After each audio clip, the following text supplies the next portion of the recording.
Human mibahad sila Lapu-Lapu City Mayor Junard Ahongchan nga pasakaan og sumbong ang mga kapitan sa barangay nga mapakyas pagkolekta sa basura sa ilang barangay sulod sa 24 oras. Nanggawas karon ang mga post sa social media nga pakita sa mga hulagway sa social media sa pipila ka bahin sa Barangay Paho diin nagtipunog ang mga basura.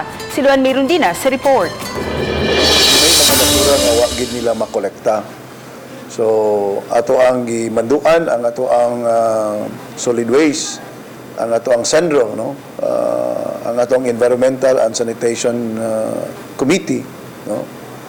To check, no? To go to the area kung kinsa ning mga barangay nga wa kolektaha ang basura.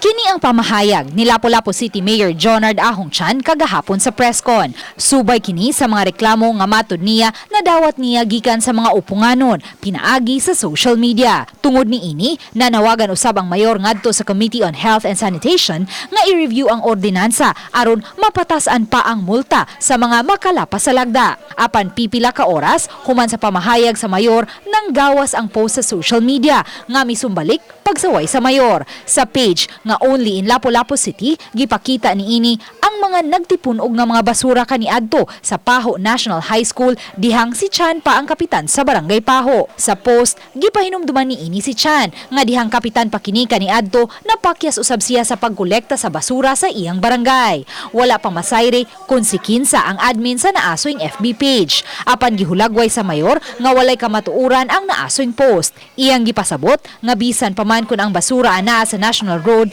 lakip man kini sa ilang kolektahon. That's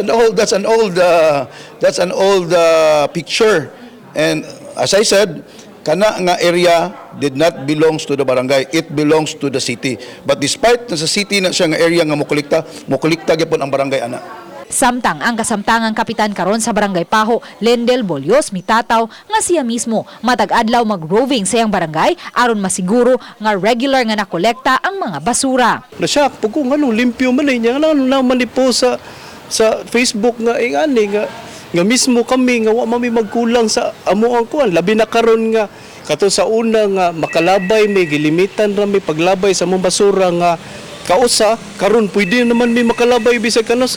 Uban ni Rinan Tiquiñones, Luan Mayrundina, Balitang Besda.